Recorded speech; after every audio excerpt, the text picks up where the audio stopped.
Welcome to Native Talk Arizona, presented by Native Health and KRDP 90.7 FM. Later in the show, host Lanasha Pawadi will chat with Elias Jade Not Afraid.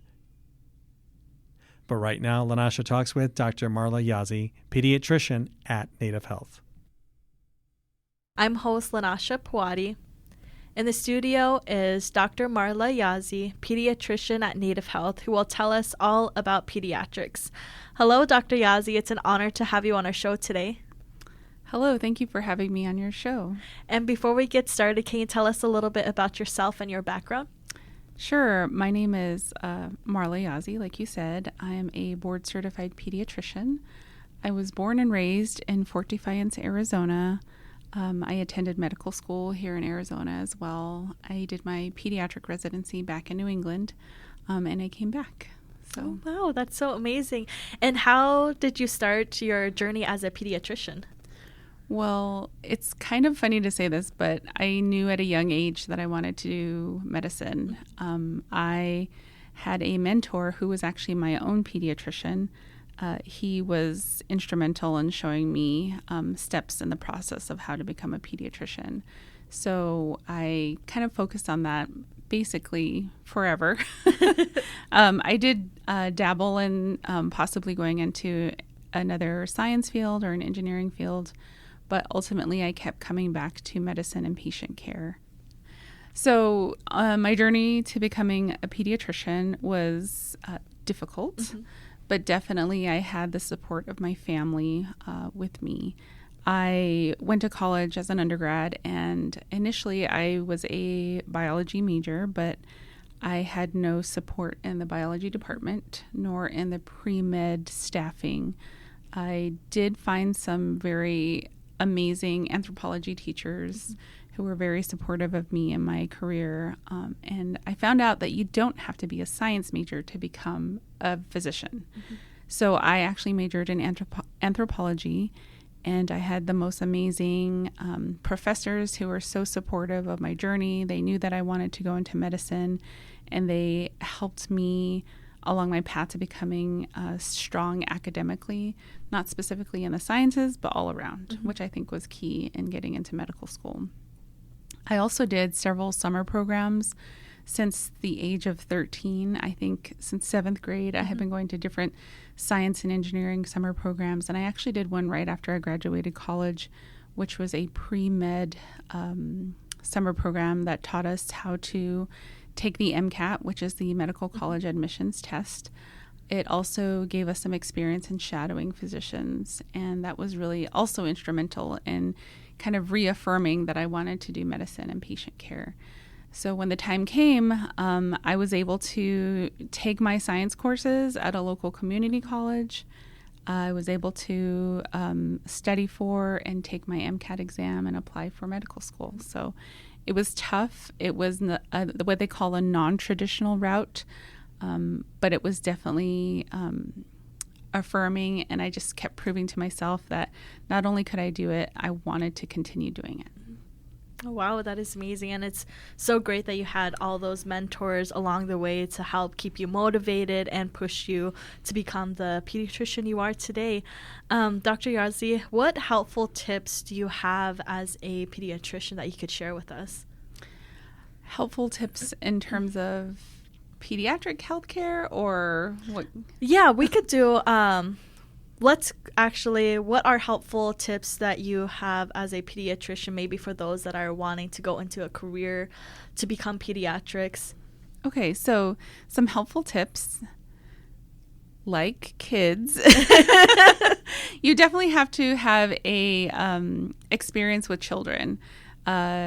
Getting to know children of all ages. I see kids from delivery up to 18 years old, and just being experienced and being around children, communicating at their level, and also being comfortable being around children. Children are incredibly special. They're incredibly moldable, and they are incredibly truthful. Mm-hmm. So they have true intentions.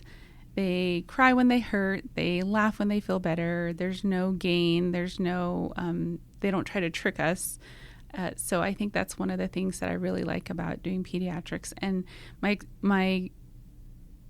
my advice for those who want to go into any kind of pediatric field, whether it's being a pediatrician, a pediatric dentist, a pediatric physical therapist, or speech and language pathologist, anywhere where you're working with kids, I would say start to volunteer and spend some time around children. That way you'll know how to interact, what methods of communication work best for you, just because a lot of kids don't have a lot of experience communicating things with adults or communicating things at all. So it's really important to kind of get on their level and see how you feel and how you interact with them. Mm-hmm. I think that is very true. For example, I had to take my daughter to the children's hospital recently. She's 6. So they really got down to her level, her eye level, kind of explained the whole process of an IV. So they're like, oh, we're going to put a little straw in you. So I think it is pretty amazing, as you mentioned, to be able to communicate on the level of children. So that's awesome. And can you share with us what are helpful tips that you have as a pediatrician for kids, like for the wellness checkups? Like, what are helpful tips for them? So I think one thing that a lot of parents don't realize, and we may have forgotten with COVID and everything, is our routine pediatric care. Mm-hmm. So in the beginning, when you have a child, there are a lot of short time intervals when we see your child. We see them a couple days out of the hospital, 2 weeks, 2 months, 4 months, 6 months. And it's basically almost every other month, or it feels like it, in the first couple of years. That's particularly because we are doing immunizations, and they have to be in such a time interval. And also that time between 0 to 2 years is a time where a lot of growth and development happen, and a lot of time where we can catch physical development issues, mental developmental issues. So those are some things why we want to see you so frequently in the first 2 years of life. Around 3 to 4, we start saying come back every year, unless you have some other kind of chronic medical issue like asthma, eczema, allergies, whatever we need to see you for. But most children who are generally healthy, like to see at least once a year until they turn 18. That also allows us to make sure that we're keeping up to date on their immunizations, seeing their growth and development, and then also seeing how they are incorporating themselves socially into the world and making sure that they're healthy from a all-around perspective. Mm-hmm. And going to immunizations, should children be immunized for COVID and the flu? Yes. So I'm a fellow of the American Academy of Pediatrics, and that's kind of the oversight or governing board of the pediatricians here in the U.S. And the AAP, or American Academy of Pediatrics, strongly suggests that all children, especially those who are immune compromised, 6 months and older, receive both the flu vaccine and the COVID vaccine. We just want people to know that vaccines are safe, and they are available through clinics like ours, other hospitals, other clinics, and I know some rural clinics or Indian Health Service sites do provide mobile vaccines where they go to the schools or the community centers or the chapter houses, and I think that is a huge part in protecting ourselves as Native people. We can build that immunity to help fight that virus or viruses. Oh yes, definitely. And we are going into the cooler weather here soon. Do you have some suggestions on keeping children healthy this winter? Yes. So hand washing, COVID taught us a lot of things. Hand washing, social distancing, and masking were huge parts in keeping people very healthy. I, at the time, was working at an inpatient or at a hospital with inpatient capabilities, so I was able to admit children. Before COVID, every season we would get, I would say, 20 to 30 admissions a month. But during COVID, because people were washing their hands, because they were staying home, because people were masking, we maybe got 1 admission a month. which was incredibly remarkable. There are also some data on the CDC website that show hospitalizations for kids, basically, and also deaths due to influenza, basically zero during the COVID time period, because we were so particular about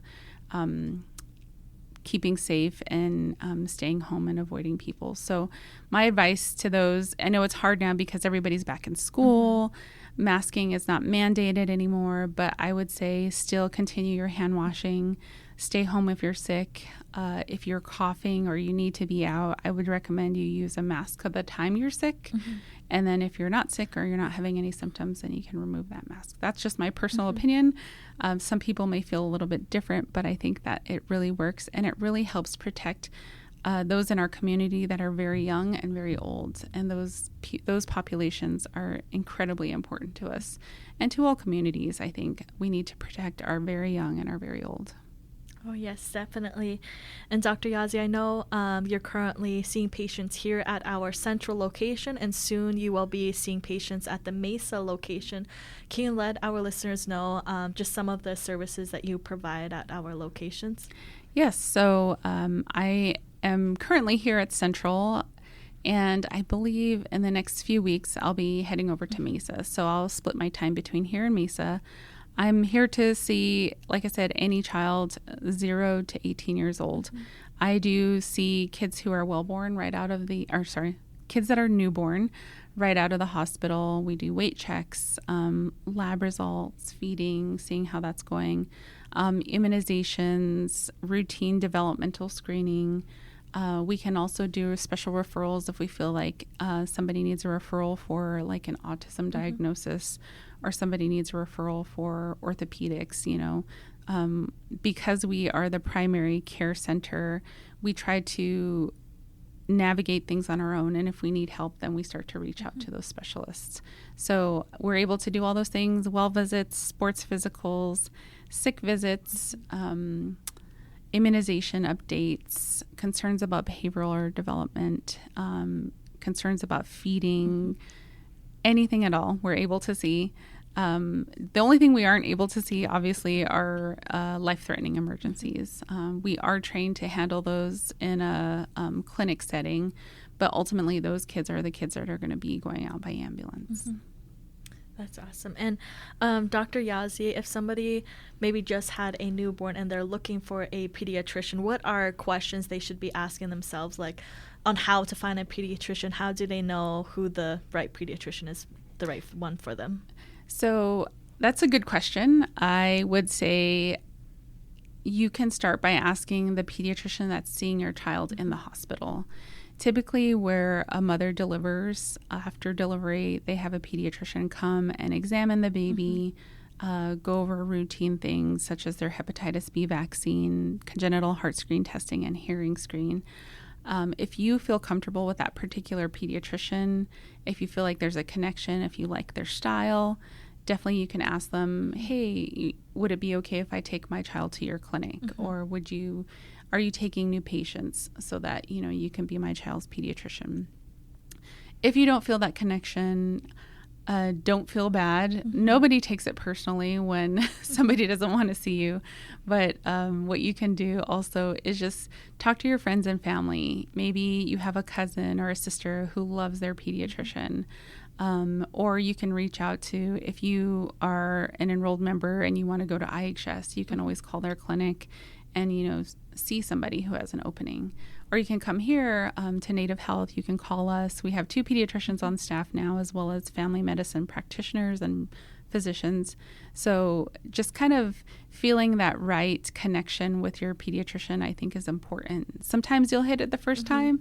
Sometimes it takes a couple people to kind of feel that way, where you have that connection. But definitely advocating for yourself and for your child is really important. And you want to make sure that you feel safe and that you feel like you can communicate and that you're heard. Because I feel like a lot of women don't feel like they are actually listened to, whether they're a parent, a caregiver, or a patient themselves. It's important that you feel like your provider, your healthcare provider, is there for you and is willing to help you. Yes, that's definitely true. And going into talking about child exams or just bringing your child in for any type of appointment, what are some questions that parents could ask in case they don't know what to ask during those appointments? Yeah, so I like to lead off my well visit exams or my sports physical exams. My first question is, do you have any questions or concerns? Right off the bat, some people will kind of be like, I can't think of any right now. But during the visit, some things do come up. But one of the main things that I feel like people don't really think about along with yearly visits is dental care. So how often should I be brushing my child's teeth? How often should they be seen? When should their first dental visit be? And the thing I love about Native Health is that we actually have our own dental clinic, and we have our own providers on staff that are able to see kids if they need to. And so dental care is a big one. The other thing we don't really think about is vision and hearing. If you have concerns about your child's vision, definitely let us know. We do vision screens on all children, but sometimes there are parents who say, my child looks really closely at things or squints a lot, and we can catch those things right away so we can help get them into glasses if we need to. The other big thing is hearing. Not a lot of people think about hearing as a major component to health, but especially in young children, infants, and babies and toddlers, hearing is a big thing. If you have poor hearing or no hearing, that can affect your language development, which can ultimately affect your behavior. So there are definitely some cases where kids have been acting out, have been aggressive, when we find out that they can't hear. So just, those little picking up on those little things. So dental, vision, hearing. And the other thing is asking what's next. So before the provider leaves, I say, you're going to come and see us in X amount of time, and we're going to go over this. So you always want to know what's next so you're prepared. That way you don't leave the clinic and then you're like, I don't know when to go back. Do I take him back when he's 18? Do I take him back when he's 25? So always asking what's next. And that helps us prepare, and it helps parents prepare for their next visit or to bring questions or concerns or anything that they need to for the next visit. So, yeah. Yeah, that's awesome. And how can someone go about making an appointment with you? So I am very new, so I have a pretty open schedule, basically just calling the central office and asking for an appointment with me, Dr. Yazzie. I'm the only Dr. Yazzie, so there's no mistake that's going to be made. But you can call the central office, and if you need an appointment at Mesa, I believe they can make it or they can transfer you to Mesa. But also for our listeners who are Spanish speaking or who are more comfortable speaking Spanish or who live geographically more on the west side where our West Clinic is, Dr. Wanda Merced is also a pediatrician there. And if you want to make an appointment with her, she has some openings as well. Awesome. And finally, how can our listeners find more information about Native Health's pediatrician and pediatric services? So I would say you can call 602-279-5262. That's our central office, and you can ask for either an appointment at Central or Mesa or at West. And you can also go to nativehealthphoenix.org. And one of the things that I like to plug is a website called healthychildren.org. I know it's very anxiety-inducing to Google your child's symptoms or even your own symptoms online, and you get, a barrage of things like, oh, it could be this. And they always start with the scariest one, like something horrible is always like, okay, my child's nose is bleeding. Like, what could be wrong? And it's like scary things. Most of the times, like I said, kids are generally very healthy. So it's not going to be those big scary things. So we always say, try to find a website that you're comfortable with. And one that is backed by the American Academy of Pediatrics is called healthychildren.org. That website has particular information that is age-based or gender-based, and it can help you kind of navigate those things. So you can always, like I said, call, bring in something that you looked up, and try not to scare yourself because it can be overwhelming. Oh, yes, definitely. Thank you for that resources, Dr. Yazzie. I would like to thank you for coming in today to tell us all of this great information about your journey as a pediatrician and also giving us great advice if we are looking for a pediatrician currently and just a lot of child exam. Awesome. Thank you so much. It was fun. Coming up, Lanasha chats with Elias Jade Not Afraid. Support for KRDP 90.7 FM comes in part from Native Health, with 2 locations in Phoenix, 4041 North Central Avenue, Building C, near the corner of Central Avenue and Indian School Road, and at 2423 West Dunlap Avenue. Native Health is also located in Mesa at 777 West Southern Avenue, near the corner of Southern Avenue and Extension Road. Native Health provides primary medical, dental, behavioral health, WIC, and wellness services for the urban Native American community. For more information, call 602-279-5262 or visit our webpage at nativehealthphoenix.org.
Welcome back to Native Talk Arizona, presented by Native Health and KRDP 90.7 FM. I'm host Lanasha Puwadi. Elias Not Afraid is an award-winning crow bead artist, ledger artist, and fashion designer whose work has been featured in permanent collections in museums throughout the U.S. Hello, Elias. It's an honor to have you on our show today. Hi, thank you for having me. Absolutely. And before we get started, can you tell us a little bit about yourself, your journey, and your background? My name is Elias Jade Not Afraid. I am a member of the Crow tribe located out in Montana. I started beading when I was 12 years old. I'm a self-taught beader.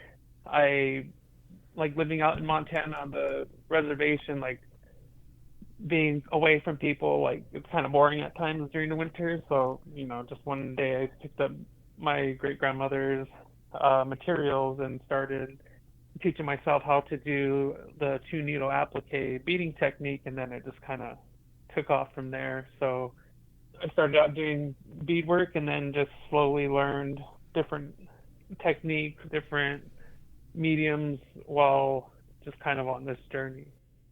You were also just recently at the Santa Fe Indian Market. Can you tell us how the market was this year?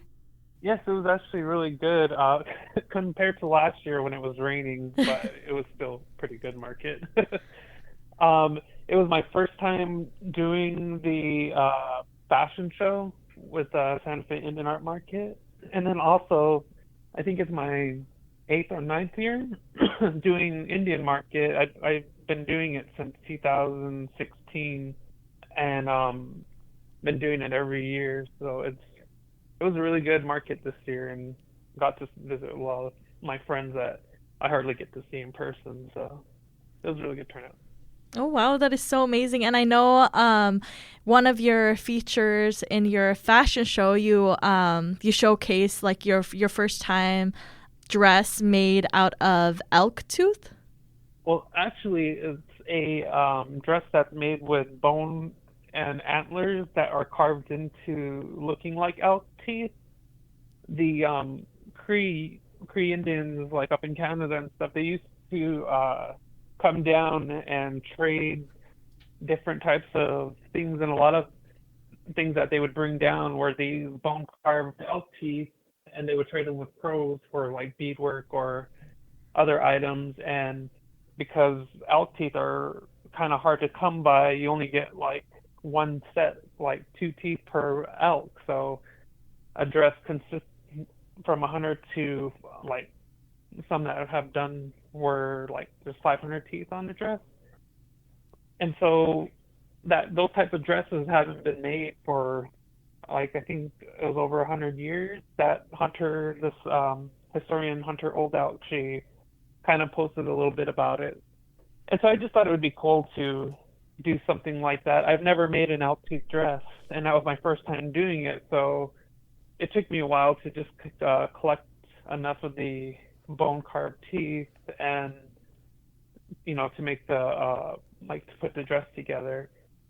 And I think I finished it that morning before the fashion show. Like I was down like right up until the show started, I was working on stuff.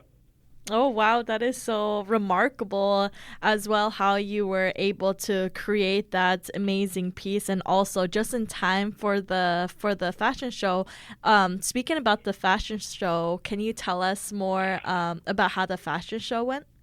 Yeah, it was really amazing. It was kind of nerve-wracking at first, just kind of thinking about it, like letting it all sink in. Once you're like walking to the convention center, that's when it kind of started hitting me, and then my anxiety would like spike.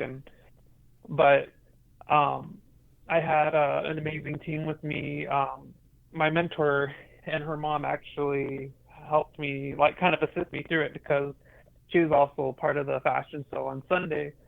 She's like my best friend. Her name's Jamie Okuma, and she was the one that kind of assisted me and was like try to like just guided me on how, or just gave me tips on what I shouldn't do, but just advice, because I kind of was needing it at that point, it being my first show. And so once we did the walkthrough and everybody tried their clothes on, like that stress started to go away. And once they lined up in the back and they were ready to start, that's I think like maybe an hour before that, they told me that I was moved from being second to last to opening the show. I think just because I had a lot more models. I had like 30 models. So that was even more nerve-wracking. But it worked out in the end. Nothing happened. It was just a lot of emotion. And as soon as it was over, I was just like, I felt like I needed to do something. So I was like, I don't feel like it's over. But it turned out really good. And being able to, premiere my second clothing collection on a stage like that, it was a really awesome feeling. So next year, I'm hoping that I'll be able to be a part of the fashion show again. Oh wow, that is so amazing. It sounds like it went pretty successful, and I'm so glad that you were able to have that mentor there, as you mentioned, there to assist you and kind of guide you through the whole process. I can't imagine how overwhelming everything would have been, especially it being your first fashion show at the Santa Fe Indian Market. But it looks like, looking at your Instagram, that everything went pretty well, and I bet it was a really rewarding feeling. Elias, talking about kind of your clothing line and everything, can you tell us how you got interested in designing clothes? Because I know you mentioned that you kind of started your self-taught beater, but how did you get into designing clothes? Well, it was kind of I've always wanted to go to school to become a designer and everything. But I just felt like, me personally, I just felt like it would be a waste of my time, just because I would have to, go to start from scratch, learning it, like going to college for it and all. And so I just kind of like put it on the back burner until I started doing Indian market. And when I started doing Indian market, I started seeing like how other Native artists were these other fashion designers, I should say, and how they did their clothing. And so it just kind of gave me that extra like inspiration to go and go for it. And then also seeing like what Jamie Okuma and like Lauren Goodday, like how they were able to do it on their own with, just with their little team of like their family there to help them.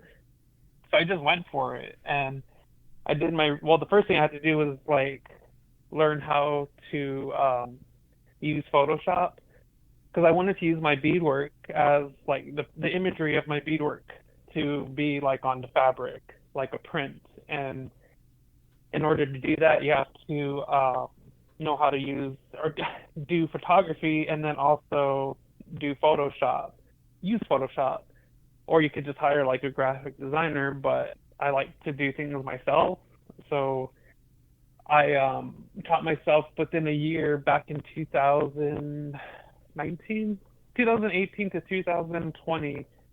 I just messed around and taught myself photography. I taught myself how to use Photoshop and all these other things. And so 2021 in July, I was just like, all right, I'm going to just do it. So I put my designs onto the garments and then sent it out to the manufacturer. And it was just kind of like the longest wait ever to get the samples. And once I got them, it was like, okay, now I can do this. I know how to can kind of navigate through it. So, and the way I did it was just I would do my research. I just, went onto Google and just started looking up stuff for like manufacturers and whatnot. And they were there. You just kind of have to look for it. And it wasn't that hard. It was actually like pretty easy if you just do the research of it. But yeah, like just starting out, like learning how to do photography, learning how to do Photoshop, and then combining that together, and then like photographing the beadwork, and then editing the beadwork, cropping out like each little detail. The way I do it is I will blow the photo up until you can see each megapixel, and I'll like sit there and like erase the background just so I can have a clean cut image of the beadwork. And so now it's a lot easier compared to the first time when I did it back in 2021. Oh, wow. That is amazing. I didn't know like it was that long of a process that you had to go through to kind of create your apparel, your art. But talking about your designs and going back to your beadwork and how that kind of inspired kind of your apparel as well. What inspires the designs of your beadwork or your designs in general? Well, a lot of most of my designs, I usually have like the foundation of my beadwork. I'll start with like a crow design, either floral or geometric. It could be like the border, or even just like a small triangle with the different geometric designs inside that identify it as crow. But most of the time when I do designing like for beadwork or clothing, ledger art, I usually just create it like right on the spot.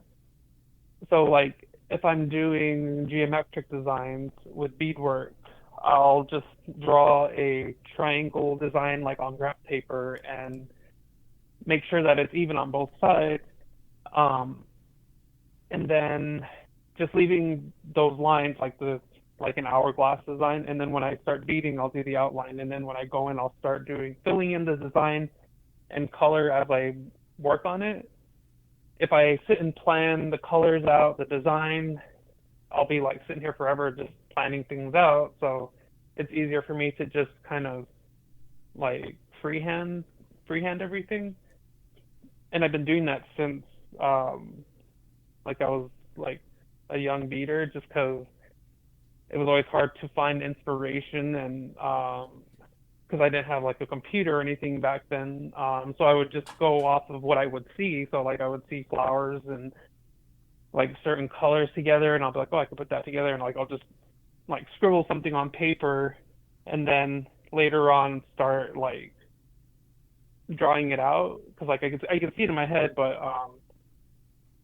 I just have to transfer it to paper. So I have a lot of like little scrap papers and drawings on stuff of just different designs that come to mind. And also one thing that I see my grandmother, my great grandmother, her name was Joy Yellowtail. We grew up in her house. I never met her before, but she had all her stuff in our house when I was a kid. So I would just rummage through her stuff. But what I've noticed with her was with her beadwork and her designs is that she would keep the designs or archive them. She would either laminate them somehow or just like glue them to a piece of paper and put them like in a scrapbook and then save them. And then I asked, I think it was my mom, why she did that, and she just said just in case anything happened to where she couldn't come up with the design or like think of anything, she would have all these to fall back on in case like, she lost something or couldn't sketch out the beadwork pattern or whatnot. She always had it like in a template. So I kind of took that practice and applied it to my work. So I just have like full of like all these notebooks and subjects of random sketches and designs that I've done over the years. Wow, that's amazing. Thank you for sharing that. I bet she would be very proud of you today, of all of the amazing work you're doing. Thank you. And Elias, I've also know that you recently, for this past Super Bowl, you did a collaboration with the NFL to launch one of their new collections. Can you tell us more about that collaboration? That was like really crazy. When I got the email from it, it was like they didn't say what it was for. They just said, "Can you join us for a meeting for this, and like for a possible collab?" And I was like, "Oh, sure." And so it was crazy too, because like I just moved over to like Michigan at the time into our new apartment, so I was kind of like trying to juggle everything, and I missed the Zoom with him like 2 times, I believe it was, and then so on the third time I was like, "Oh, these guys are just gonna like not even be interested." Then come to find out, they were interested, and they were like, we want you to be a part of this. So if you want, we can do a collaboration with the NFL and for the Super Bowl 57 that would be held in Phoenix. So I was like, okay. It was like, it just, I don't know, it was just kind of, it didn't seem like something real, but then the past couple of years, all these things that happened, it's kind of like that doesn't seem real at all. But so after that, it was just after I confirmed, it was just like signing a lot of documents. And then we started getting into like the design of it and like what I wanted to do, and they kind of let me just take the whole lead on it, and then I would present them with items, and then they would just kind of like give me their opinions on what they would like and then what they didn't. And I thought that was cool because a lot of times people, when you like do collaborations, they always try to like kind of cater to your needs or what your vision is. When you ask like, if you think this is a work or not, like, can you please let me know? A lot of times they won't tell you, but they're like, okay, well, we don't think this is going to work because a lot of the people that that buy from us wear this type of clothing, so this wouldn't fit into there. So that really like just for my own little business, like that was just really good info. But then it took a whole year. They reached out to me at the end of Indian Market last year, and was just in the like designing phase and all that up until Super Bowl came. So yeah, it was just crazy. I decided to do a like ledger art for the design instead of using beadwork. I just felt that it was necessary that to do ledger art. I don't know why, but it turned like the end product was amazing, and I was really happy with it. And yeah, it's just been, I don't know, it still kind of trips me out. I still think about it, and I'm just like, damn, that was like this year. And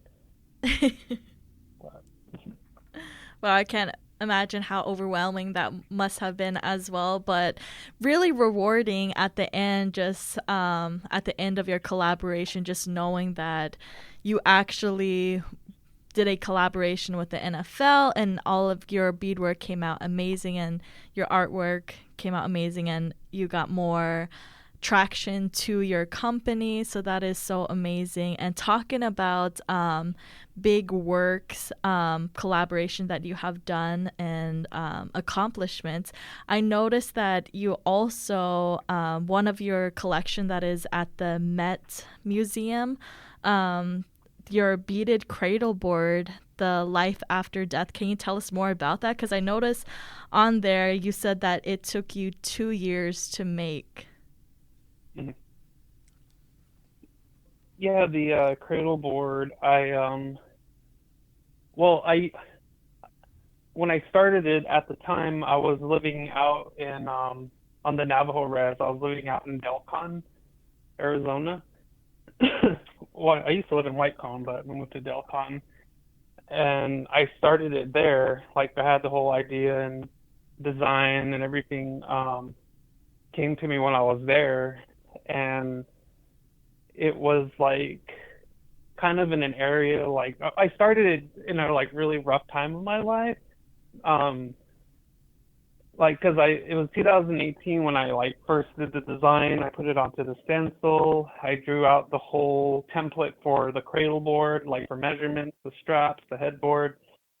Um, but at the time I had, and I'm just gonna be like real about it. Like I'm a recovering like addict. I used to be addicted to like opiates when I was like really young, but got clean, and I was clean for like since 2012, and then 2018 I had like a lot of personal stuff in my life like happened, and I relapsed, and it was for a year. And during that year, it's crazy because like it was a really messed up time in my life, but some of my best work came out of it, like this cradle board.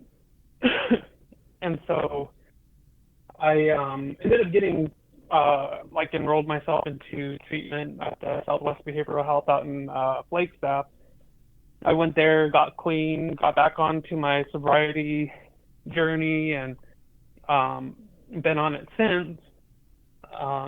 It was just kind of like a hiccup in my life, and the whole life after death, it like played really well into that too, because like at the time, the life after death, it was supposed to represent just like when something dies, that it's like, you know, something of it still lives on, and the materials being used for the cradle board was just covered in nothing but dead animals. Like there's 200 elk teeth on there, which would be on 100 sets of bull elk ivory, so that's 100 head of elk that would have died for the cradle board. I'm not saying that they were killed just for that purpose. I just would find collectors who would, or people who would sell elk ivory and would just slowly stock up on them. So it took 2 years to accumulate the 200 elk teeth. But for us, crow elk teeth represent, they're like diamonds. We call them crow diamonds, just because when the elk is like gone and disintegrated, the only thing that's left of it are the two ivories that are in its mouth. And so it kind of represents that even though after death, like a part of you still kind of lives on.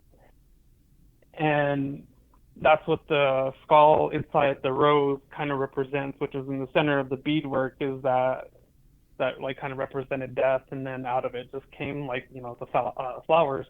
So it's kind of the same thing with the materials that I was using, even though like these animals were like killed at one point, like the parts of them that we considered them as valuable, like, you know, we still use them, and they're still like being like lived on through this art by using, you know, them in the material to create this board. But, you know, kind of swinging back to like the design of it, and like having to have a deal with like my past drug addiction, I guess it was just kind of like a way for me to express that I was kind of going through a rough time. but without saying it, just because I didn't like posting stuff and or anything. I just would do the work. That's like kind of the person I am. I would just rather do the work kind of behind the scenes and not really say anything about it, and then come out later and be like, oh yeah, like I actually relapsed back then, but I got myself back on track, but just didn't say anything. Yeah, and then too with the pandemic, it just kind of played into that as well, like the life after death with everybody. Like I was working on it during the pandemic too, and it was around the time I left, and it was in the middle of 2020, what was it, 2021, when I left Arizona, and it was like the hot spot for COVID, and there was just like so many people dying. Like every day we would get like this text message, or like we have to look on Facebook and see like today there's this like 100 plus people tested positive and 100 plus people died. So it was this kind of like a lot of death that was going on at the time too. So working on that board was kind of my little escape from it. So, and then once I finished it, for the herd market, before the herd market last year. I entered it in as an entry piece for a Santa Fe Indian art market 2 years ago, but it wasn't finished. And I was actually working on it right at, like when I was filling out my papers for the entry. I had already finished like putting everything on it, like putting all the ermine tails with and the little bullet shells. I made like these little tassels with ermine tails with bullet shell over them, and it hangs on the backboard of the, like kind of below the beadwork, the main beadwork on the cradle board. And so I entered it into the herd market for competition, and I got first place and best in division or best in class. I can't remember which it was. And as we were leaving, we were over at the best of show ceremony, like looked at everything for like a quick second, and then me and my partner left the herd market, and I get a phone call from Patricia Norby, and she was inquiring about the cradle board, and so I was like, well, I didn't know who she was at first. So she was like, yeah, we're interested in purchasing the cradle board. I just got to get the final approval from our directors. And then we'll have it'll be like a legit thing. So I was like, all right, well, how long do you think that will take? And she said, well, it usually takes like a week or two. So I was like, all right, yeah, I can hold on to it for then. Maybe 15 minutes later, she called me back and she said that they got the approval from everybody. So they were going to legit buy it. So, but I just couldn't say anything at the time. So I just held on to that little secret that the Met bought my cradle board, and all the way up until June of this year, when they finally said, okay, you can tell people, and then also it's going to be on display. So we're going to fly out there probably next month to go and see it. It hasn't really set in with me yet, just because like I just got done with Indian market, like the fashion show, and then I'm like working on other stuff. So it's just like, it kind of slips my mind sometimes. I bet that is a really rewarding feeling. And also, Elias, I would like to thank you for sharing your background with us. I bet it was very challenging, but I am so glad that you were able to overcome all those challenges and found a way of healing and sobriety through your artwork. So that is so amazing to hear. And I also saw that the Met Museum also gave you kind of like a pass to go visit the museum whenever you want. So that is so amazing. All of your work is accomplishing so much, and you're sharing your culture with everyone. But Elias, can you let our listeners know where they can go to find out more information about your amazing work, and how can they contact you if they have further questions? Usually I'm just on like Instagram or Facebook at Elias Not Afraid, or if you just type in EJ or Elias Not Afraid, it usually just pops right up. And also I have a website. It's www.ejnotafraid.com. And I probably will have, getting ready for another launch. So probably by the end of this month, I'll probably have, things posted for when I'll have more items available and stuff. Ooh, that sounds so exciting. Yeah. We'll definitely check those out. But I would like to thank you, Elias, for taking time out to talk to us today, to tell us about how you kind of started all of your fashion design, how you got into your designs and everything. And thank you for sharing your background with us. Thank you for having me. Thank you for listening to Native Talk Arizona, supported by Native Health and KRDP 90.7 FM. Audio editing by Javier Quiroga, and the executive producer is Susan Levy. And I'm host Lanasha Puwadi. We hope you tune in again next week. If you have any questions, please email us at nativetalkaz@radiophoenix.org.